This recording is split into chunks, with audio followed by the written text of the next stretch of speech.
Mensagem do Evangelho com Mário Persona. Existe um nome que hoje é muito conhecido em todo o mundo, como Madame Tussauds. Ela ficou famosa por causa das suas figuras de cera, por causa dos museus de cera. E a Madame Tussauds tem uma biografia muito interessante que ela própria escreveu. Ela, aos 80 anos de idade, ela morreu com 90 e alguma coisa, mas aos 80 anos de idade, mais ou menos, ela chamou um amigo, escritor, e ditou as suas memórias para ele. Ela nasceu na França em 1761, ela é filha de um militar, e trabalhou na casa de um médico chamado Dr. Philippe Curtis. Esse médico a levou para Paris quando ela tinha 6 anos de idade. Esse médico, ele fazia imagens ou figuras de cera de cadáveres. Ele dissecava cadáveres e fazia os órgãos e também o corpo do cadáver de cera para médicos poderem estudar o corpo humano. E ele viu naquilo um grande negócio, porque muita gente ficava interessada em olhar para aquelas figuras de cera, e ele começou a expor essas figuras de cera. As figuras de cera geralmente tinham cabelos que eram tirados de defuntos e dentes que eram tirados também, obtidos por dentistas que guardavam os dentes que arrancavam. E era uma coisa macabra, mas era tão bonito o resultado final que as pessoas iam ver as suas exposições. E uma outra coisa interessante que ele logo descobriu, ele e ela, porque ela aos 6 anos foi trabalhar com ele e aprendeu o ofício, e eles logo descobriram que as pessoas estavam muito interessadas em vaidades e queriam ver a vida da nobreza. Então eles começaram a produzir figuras da nobreza, da rainha, do rei, dos nobres, da corte. E Madame Tussauds chegou a ser contratada, inclusive, para ensinar escultura à irmã do imperador Luís XVI.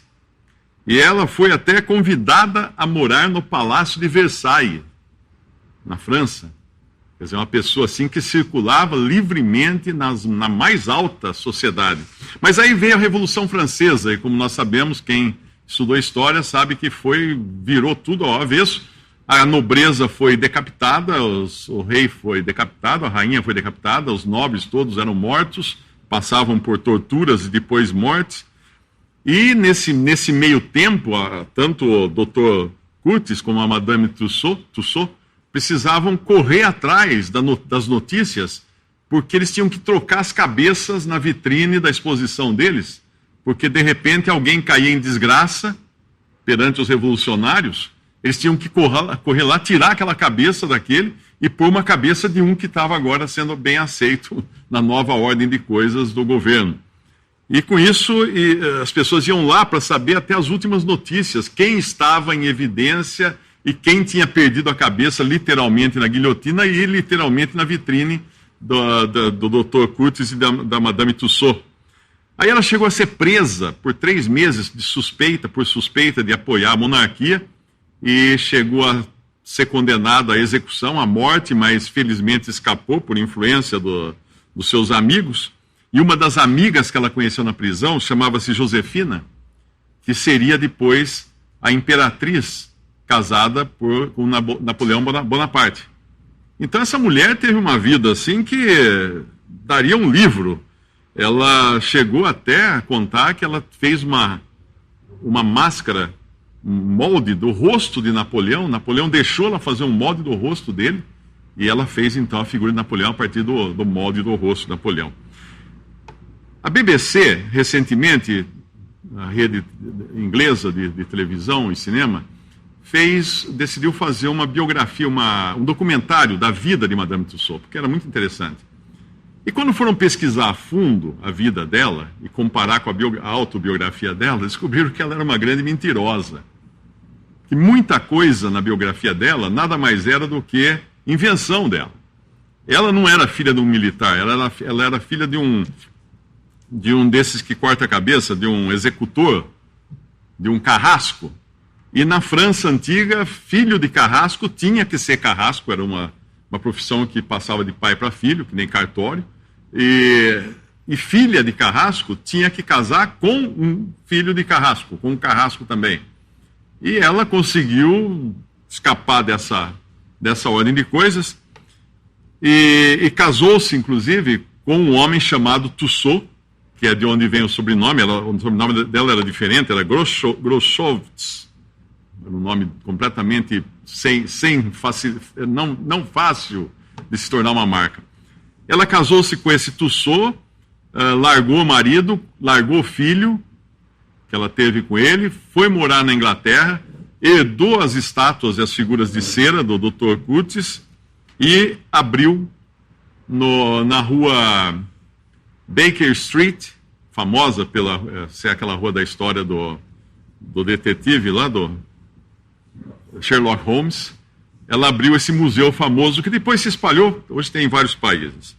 Ela nunca morou no Palácio de Versalhes, ela nunca foi contratada por Luís XVI para dar aula de escultura para a irmã dele, ela não era amiga da imperatriz Josefina, ou seja, ela embelezou toda a história dela. Por quê? Porque essa era a especialidade dela. Ela embelezava as coisas, ela pegava um morto, fazia uma figura de cera do morto, embelezava o morto e fazia aparecer vivo. Tanto é que no seu museu, as pessoas iam muito, no tempo do museu ainda em Paris, as pessoas visitavam o museu para seguir a moda, a última moda, porque ela vestia as figuras da nobreza com a última moda da nobreza. Então o povo ia lá olhar na vitrine o que estava usando agora na nobreza, entre os nobres de Paris. Essa mulher, na realidade, ela é tão mentirosa quanto eu. Porque eu sou um mentiroso também. Vocês devem saber disso. Eu sou um escritor. Eu sou um cronista. O que um cronista faz? Um cronista pega uma história normal, um acontecimento usual, corriqueiro, e embeleza aquilo de maneira a ficar uma crônica interessante, divertida, engraçada. Na realidade não é uma mentira, mas é um embelezamento. E aqui eu estou vendo pessoas mentirosas também nessa maneira de mentir, que é tentando se embelezar. Ninguém saiu de casa com o cabelo sem pentear, ninguém saiu de casa com a roupa que estava, tirou o pijama, pôs outra roupa. Todos nós tentamos parecer alguma coisa que nós realmente não somos lá em casa, não somos na nossa intimidade, porque nós queremos ser alguma coisa a mais. Nós queremos ser aquela figura de cera do museu que está na sua melhor forma. O Schwarzenegger lá no museu está todo musculoso. O Schwarzenegger hoje está um trapo. Porque a pessoa envelhece, a pessoa perde a força e tudo mais. Quando colocaram, inclusive, a figura daquela cantora Beyoncé no museu, foi um protesto geral, porque os escultores fizeram a figura dela branca, loira e magra. E aí todo mundo protestou que aquela não era a cantora. Tiveram que trocar a estátua dela por uma estátua mais real, com a pele da cor da atriz, da cantora, os cabelos dela mesmo e inclusive o corpo dela, que não é exatamente o corpo de uma manequim de desfile de moda. Então toda essa mania que nós temos de embelezar aquilo que não é a nossa realidade, né? Mostrar o que nós não somos, isso vem lá de trás. Quando Adão e Eva caíram em pecado, eles sentiram que faltava alguma coisa agora, estavam separados de Deus. O que eles fizeram? A primeira coisa que eles fizeram foi fazer um cinto de folhas de figueira, esconder as suas vergonhas, esconder o seu pecado, esconder de Deus. Não só esconderam a si mesmo com um cinto de folha, que não adiantou muito, porque eles correram logo se esconder em meio às árvores do jardim. As árvores do jardim nos falam de religião, que é quando você corre se escondendo no meio de outras pessoas que têm as mesmas ideias que você, então você se dilui naquele grupo e já não é tão visto nos seus pecados. Porque a Bíblia fala que seja Deus verdadeiro e todo homem mentiroso, em Romanos 3, versículo 4. Quando o Senhor Jesus criticava os fariseus, ele falava de dois tipos de sepulcro. E é basicamente isso que nós fazemos também. Ele falava no capítulo de Lucas 11, versículo 44, ele falava: ai de vós, escribas e fariseus hipócritas, que sois como as sepulturas que não aparecem, e os homens que sobre elas andam não o sabem. Sepultura que não aparece é aquela que você enterra planta grama em cima e ninguém vê que tem uma pessoa enterrada ali. Todo mundo anda por cima e ninguém percebe. Depois ele falava de outro: ai de vós, em Mateus 23, 27, escribas e fariseus hipócritas, pois que sois semelhantes aos sepulcros caiados, que por fora realmente parecem formosos, mas interiormente estão cheios de ossos de mortos e de toda imundícia. Esse é o outro sepulcro. Esse é a pessoa que quer mostrar que é bonito, que é brilhante, que é caiado, que é enfeitado com flores e tudo. E nós temos esses dois lados. Uma parte nossa nós queremos esconder. Nós somos hipócritas, sepulcros escondidos debaixo da grama, que as pessoas andam por cima e não percebem os nossos ossos, as nossas sujeiras escondidas ali. E por outro lado, nós queremos ser sepulcros caiados, que todo mundo veja. Em João 3,19, tem um versículo interessante, 19 e 20, que fala assim: e a condenação é esta, que a luz veio ao mundo, e os homens amaram mais as trevas do que a luz, porque as suas obras eram más. Porque todo aquele que faz o mal odeia a luz, ou seja, odeia a exposição, e não vem para a luz, para que as suas obras não sejam reprovadas. Essa é a nossa natureza. Nós não queremos mostrar o que nós realmente somos. Não queremos vir para a luz. Mas a coisa engraçada é que somente aqueles que vêm para a luz podem resolver o problema do seu pecado diante de Deus. Por quê? Porque eles podem deixar que Deus veja o seu pecado. Claro que Deus vê tudo, mas uma coisa é você esconder o seu pecado, Deus sabendo que ele está ali, como Adão e Eva se esconderam no meio das árvores do jardim. Deus falou: Adão, onde estás? Como se Deus não soubesse onde Adão estava. Era uma pergunta retórica. Deus sabia onde Adão estava, mas ele queria que Adão dissesse onde ele estava, que Adão reconhecesse que ele tinha caído, que ele tinha desobedecido a Deus. E assim Deus também quer que nós mostremos para ele quem nós realmente somos. Mário, onde estás? Senhor, pecador perdido, não tenho solução. Quando você se coloca na luz, as coisas surgem e aparecem. Tudo fica evidente na luz. Quando eu falei que as árvores do jardim são uma figura de religião, porque a religião é um excelente esconderijo para o homem. E agora eu vou falar uma coisa aqui que é importante você ponderar no seu coração. Algumas pessoas aqui já se converteram, são cristãos, são pessoas que professam crer em Jesus como seu Salvador. E a pergunta é esta: você se converteu a uma religião ou uma pessoa? Porque se você analisar, a grande maioria das religiões, as pessoas se convertem à religião. Se você quer se tornar budista, você se converte ao budismo. Quer se tornar muçulmano, você se converte ao islamismo. Você quer se tornar judeu, você se converte ao judaísmo. Mas tem algo que é diferente. O Evangelho fala de converter-se a Jesus, a Cristo. Vinde a mim, ele fala. Ele não fala, vinde ao cristianismo. Porque muitas pessoas são convertidas ao cristianismo. E se você é convertido ao cristianismo, você vai lutar com unhas e dentes para defender o cristianismo, mas não exatamente a Cristo. Por isso que nós vemos guerra, briga entre religiões e tudo, porque cada um defendendo a sua religião. Porque se converteram a uma religião. E se alguém puxar aquela religião, tirar dele, ele fica sem nada, então ele não pode deixar tirar aquela religião dele. Mas quando você se converte a Cristo, você se converte a uma pessoa. A uma pessoa, Jesus. O apóstolo Paulo, inspirado pelo Espírito Santo, deu uma descrição de como seriam os homens maus da cristandade, esse trecho aqui é da cristandade, nos últimos dias. Em 2 Timóteo 3, ele vai descrever várias características, mas uma delas é amantes de si mesmos. Ora, se eu sou amante de mim mesmo, eu não posso amar a Deus, não é assim? Se eu sou aquele que está em primeiro lugar na minha vida, então não é Deus. Avarentos, o que é avarentos? Amigos do dinheiro, que querem dinheiro. Será que precisa falar que você vai ter que ligar a televisão para descobrir quem são esses avarentos que pregam um evangelho de avareza, um evangelho de enriquecimento, de prosperidade? Mais amigos dos deleites do que amigos de Deus. E ele continua falando e chega ao ponto que fala, tendo aparência de piedade, mas negando a eficácia dela. Estátua de cera. Estátua de cera.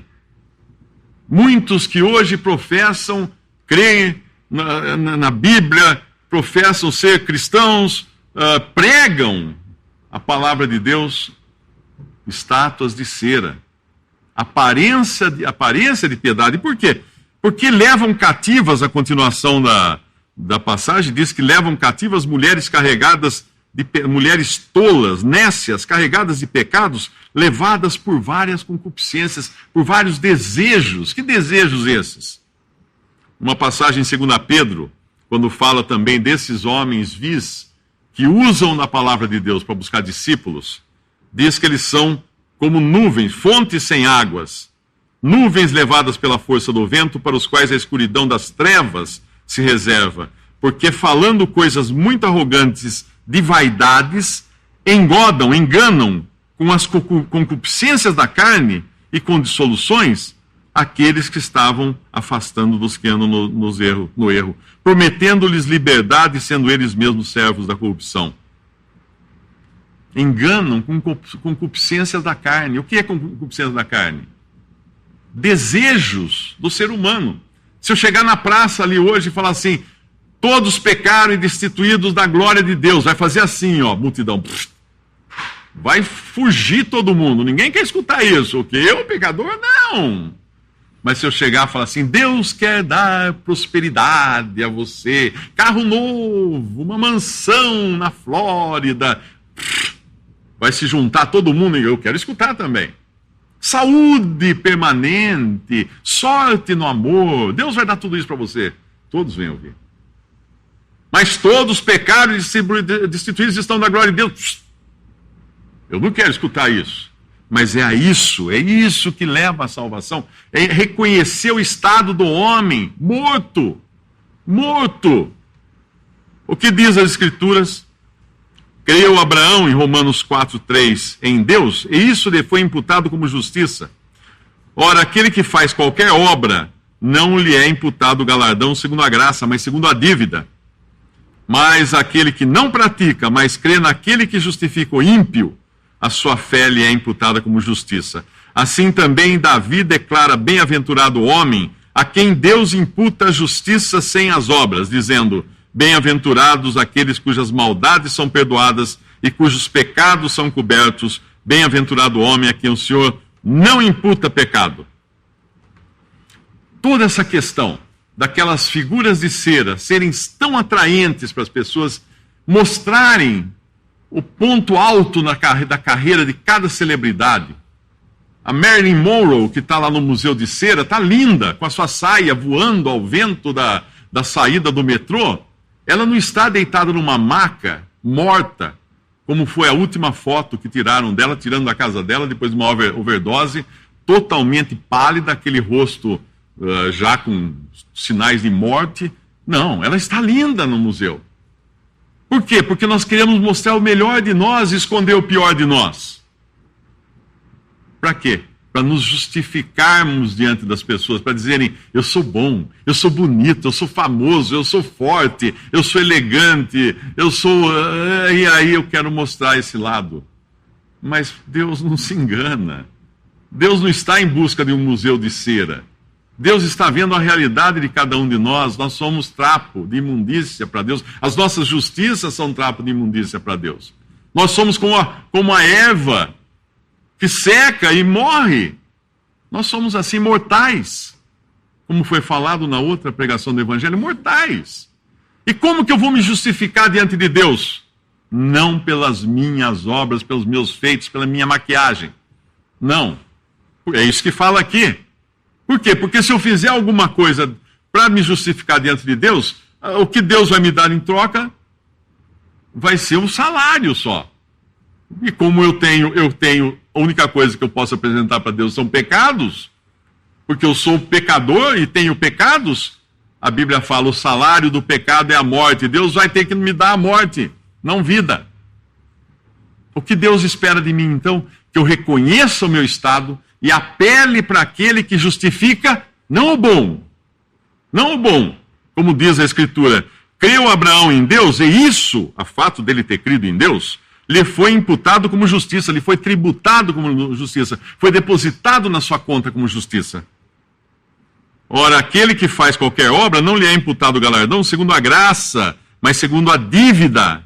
Mas aquele que não pratica, não faz nada, mas crê naquele que justifica o ímpio. Veja que interessante, Deus justifica o ímpio, Deus não justifica o bom.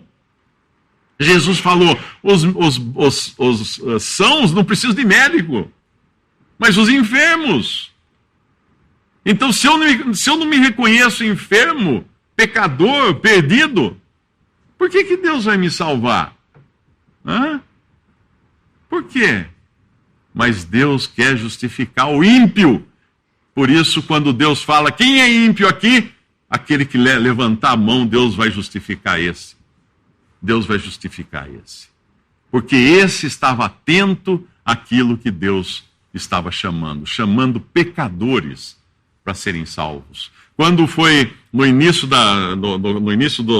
do século XX, uma empresa de navegação chamou para trabalhar como telegrafista, pôs um anúncio no jornal, era uma época de grande crise econômica nos Estados Unidos e em todo o mundo.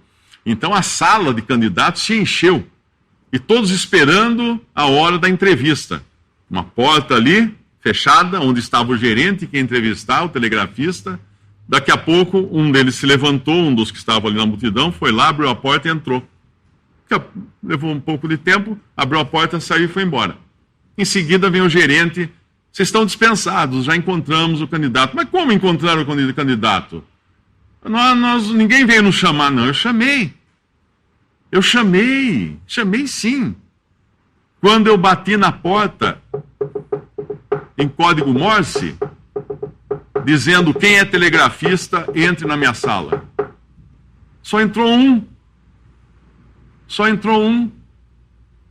E Deus está chamando hoje quem é pecador, que Ele quer justificar, porque quem é ímpio, Ele quer justificar o ímpio. É isso que Ele quer fazer hoje, com cada um que se reconhece pecador.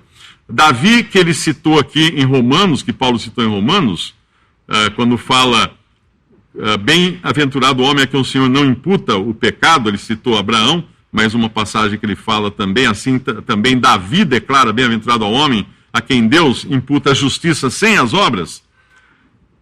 Essa passagem vem de Salmo 32, que o próprio Davi escreve, quando eu guardei silêncio, envelheceram os meus ossos pelo meu bramido em todo dia. Porque de dia e de noite a tua mão pesava sobre mim, o meu humor se tornou em sequidão de estio. Confessei-te o meu pecado e a minha maldade não encobri. Dizia eu, confessarei ao Senhor as minhas transgressões e tu perdoaste a maldade do meu pecado. Isso é o Evangelho. Isso é Evangelho. Evangelho não é vá à igreja. Evangelho não é põe um terno, compra uma Bíblia, põe debaixo do braço. Evangelho não é faça isso, faça aquilo, faz aquilo outro, que talvez um dia, quem sabe, Deus vai premiar você com a salvação e você nunca vai saber se vai ou não, vai morrer na incerteza. Evangelho não é nada que venha de nós. O Evangelho são as boas novas, a boa notícia de que Cristo veio ao mundo para salvar pecadores. Uma lista de ordens e ordenanças e leis e regras não é boa notícia. A religião fala para você, se você fizer isso, talvez você seja salvo. Ah, é? Então vou começar hoje. Aí você corre, começa a mudar de vida, arrumar sua vida, mudar de roupa, mudar de cabelo, mudar de amigos. Você começa a fazer um monte de coisa para seguir aquela... Não, isso não é boa notícia. A boa notícia é crê no Senhor Jesus e será salvo. Essa é a boa notícia. Existe uma história de uma cidade que estava sitiada pelo inimigo. De repente entra um mensageiro e fala assim, olha gente, o inimigo falou que não vai atacar a cidade se nós fizermos isso. Todo mundo olhou ali e falou assim, amigo, não vai dar, estamos perdidos então. Não vamos conseguir. Agora a outra versão da história. Chega o mensageiro e fala, pessoal, o inimigo foi destruído. Esse é o Evangelho.